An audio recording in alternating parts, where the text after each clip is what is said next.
So to our top story then tonight. Rishi Sunak has U-turned on his promise to shut down 30 Chinese state-sponsored Confucius institutes across Britain. This programme can reveal. The Prime Minister pledged to ban the controversial centres during the Conservative leadership race last summer, but ministers now believe doing so would be, and I quote again, disproportionate. The centres have been linked to the surveillance and propaganda arms of the Chinese Communist Party. And that U-turn is likely to make some of the PM's already restless Tory MPs more unhappy still. And it comes just as the former Prime Minister Liz Truss touches down in Taiwan for a controversial speech which she'll make in just a few hours' time. So why has that made China just so angry? Well, Taiwan is a self-governing island that split from the communist mainland in 1949, but has been claimed ever since by China as its own sovereign territory. Taiwan is, though, dwarfed by its neighbour, which has recently threatened to take it back by force and insists any formal declaration of independence could trigger an invasion. Well, for more on this now, let's speak to talkTV's political editor, Kate McCann, who is breaking that story tonight. Kate, good evening. So what's going on here? Well, look, Rishi Sunak has been treading a very careful line on his government's China policy ever since he came into office. He's faced some real significant pressure from a particular wing of his own party to designate China as a threat. And some believe it's the greatest threat that his government will face during his time in office. Now, he didn't do that. He called China a major challenge. He said he didn't think it would be smart or sophisticated to reduce that relationship to just words, and that there needed to be a thoughtful and detailed approach to China. But this rubs up against the fact that when he was campaigning to be the Conservative Party leader, he did promise to ban these Confucius institutes. Now, people might be asking themselves, what are they? I've not heard of them before. There are 30 around the UK, and they are linked to some of our most, our biggest universities, our most prestigious institutions. They are there in the main to develop cultural links between China and the UK. But there's been some concern for a few years now that actually it's much more about China reaching into the UK government system, influencing policy, for example, on business and technology. They are staffed by people, and there have been many reports on this, who have links to the surveillance and propaganda arms of the Chinese government. They are funded almost entirely by the Chinese government itself. So you can see why there would be concerns there. Now, his promise to ban them was well received. It was something that party leaders and others wanted to see him do. But I have a quote from the government on this. They say, "We are taking action to remove all government funding from Confucius Institute." So it's still being funded by the government for Mandarin lessons in the UK. But we currently judge that it would be disproportionate to ban them. Now, that will come as a surprise to many, including, obviously, Duncan Smith and others who have said that these institutes need to be shut down. There are many ways to do it. You either remove funding for Mandarin lessons, which the government has not yet done but plans to. You could remove the particular Tier 5 visa, which was introduced ahead of a visit by Chinese politicians in 2014, which is specifically to be used by these institutions and which still exists. There are many reasons why people want these banned, but now the government is not going to do that. OK, another example of campaigning in poetry and governing in prose, perhaps. Let's talk about Liz Truss. Now, she's touched down in Taiwan. She's going to make her big speak in just under 5 hours' time at 3 a.m.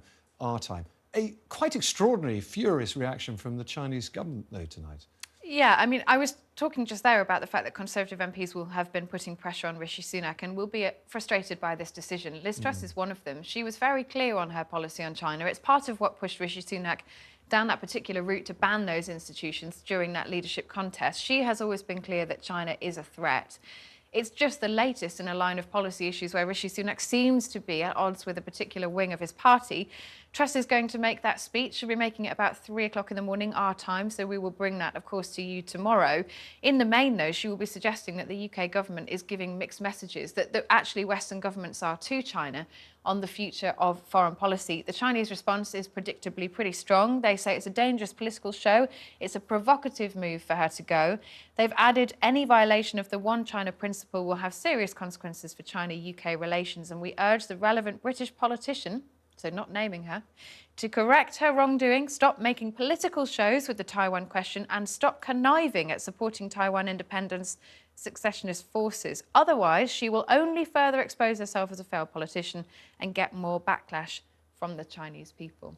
So they're not mincing their words there. Liz Truss, for her part, says she's been invited by the government there. She's been very well received, and that she feels that actually this is a really important moment to make the point that the UK government will stand with Taiwan. Ouch. Kate, thank you. You're going to stay with us for the time being because, as Kate, in fact, was just reporting there, First Edition story tonight is likely to make the Prime Minister's claim that he's tough on China rather more difficult to sell to at least some of his MPs. The former Conservative leader, Sir Duncan Smith, is one of Parliament's foremost China hawks and joins me now. Ian, a very good evening to you. You've just listened to Kate there. You've heard her story. Confucius Institutes will not be banned after all. Your reaction, please. Well, I'm, to put it mildly, disappointed. The Prime Minister made a series of pledges when he stood for premiership. No one forced him to do it, he decided to do it. He said that China was a systemic threat, the greatest threat that actually we faced. That's been muted down to an epoch-defining challenge. And he said we needed to deal with that threat. And now our policy towards China is robust pragmatism. If you know what that means, then frankly, you're a genius, because I have no idea what it means. It sounds like the script writers for Yes Minister got hold of the future policy for the government and decided to write it instead. It's ridiculous, really. Confucius Institutes are well shown, nothing to do with language. It's a complete veneer over them. The truth is they are there to spy on particularly Chinese students and particularly Hong Kong students that are here. It's appalling, really. They track them, they watch them, and they do whatever they can to feed back to China. This goes along, by the way, with no action from the government on these illegal Chinese police stations. There are at least 4 in the UK. Every other government is now moving against them. Holland's being very severe, so is America, to get rid of them, but we've taken no action. And then there's a whole litany of these nonsenses that we've got, because the Foreign Office and the Treasury basically watered down the policy because they don't want to upset China, so we can never say anything. Look, remember the Manchester incident where the Consul General of China actually dragged a protester into the compound, and he and about 6 others tried to beat him up and tear his hair. And, what happened is nothing happened, essentially. They were quietly allowed to leave. We didn't kick them out. This goes on. It's an embarrassment, really. I mean, they're committing genocide. You just named it. In your view, is this symptomatic of Rishi Sunak's wider stance on China, which I guess you call too soft, because he also wrote back on his statement during the leadership campaign that China is a threat. It sounds like he wants to hold them close economically, but at the same time push them away. You, I would imagine, would argue that's confusing. I set up an organisation called the Interparliamentary Alliance on China. It's a global institution. We now have 30 countries. We have politicians, by the way, on the left and the right, and in Parliament too. So this is not a product of the right of the Tory party or anything. This is a product of a lot of politicians who are now very worried about President Xi's direction of travel with China. It's very dangerous, genocide, invasion of the South China Seas. Yeah. That all this stuff is going on right in front of us. And slave labor, we buy products from China made with slave labor. The arrays that we do solar power with, they're made under slave labor in Xinjiang. I mean, how much more do we need to know about his direction of travel and as a country? Okay, Ian, let me ask you this then. Do you feel you can trust Rishi Sunak on anything after tonight?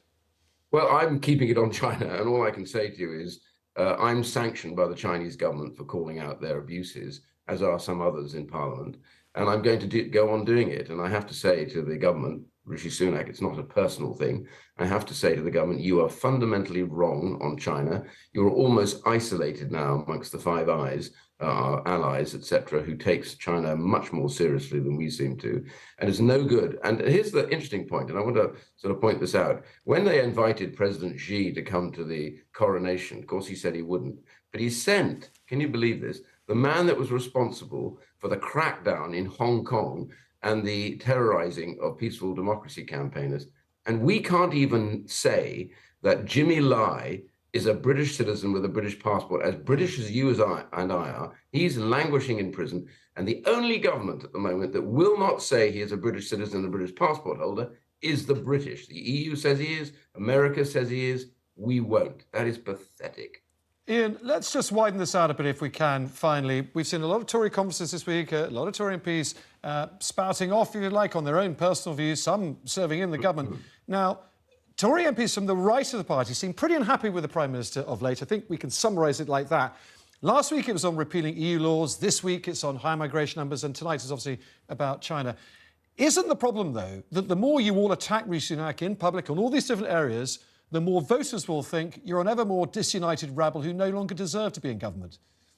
Well, I want to step back slightly from the from the idea that you have that this is all something on the right. The China issue is nothing to do with the right of the Conservative Party.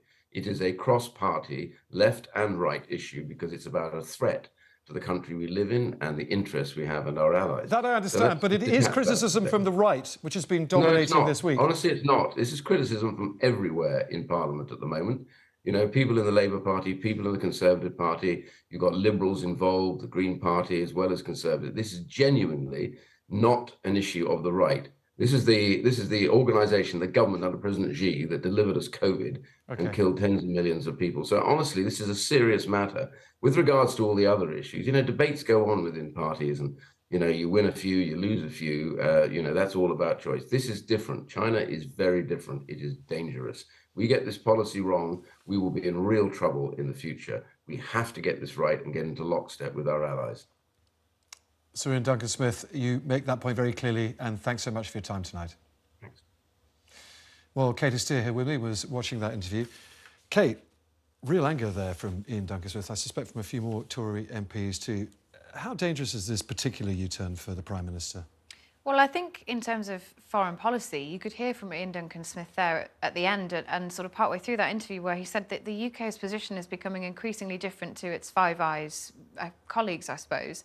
And that in his view, that is a very dangerous place to be because, as Liz Truss is going to say in this speech later on this evening, the West is giving mixed signals to China. And actually, China is playing a crucial role in the Ukraine-Russia conflict right now. It will play an even bigger role going forward. I mean, we saw what happened during COVID-19.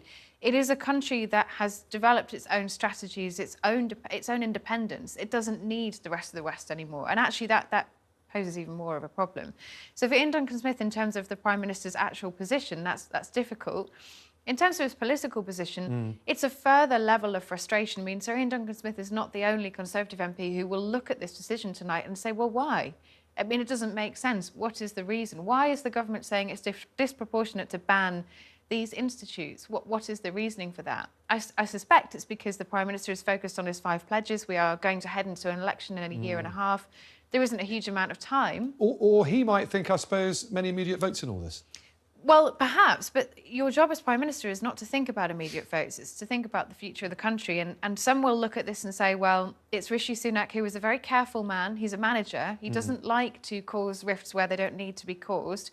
He's looking at China and thinking maybe there's a better way. Others will say to him, no matter how much you wish there was a better way, there will never be. A little bit like Russia, you can't approach China in this manner.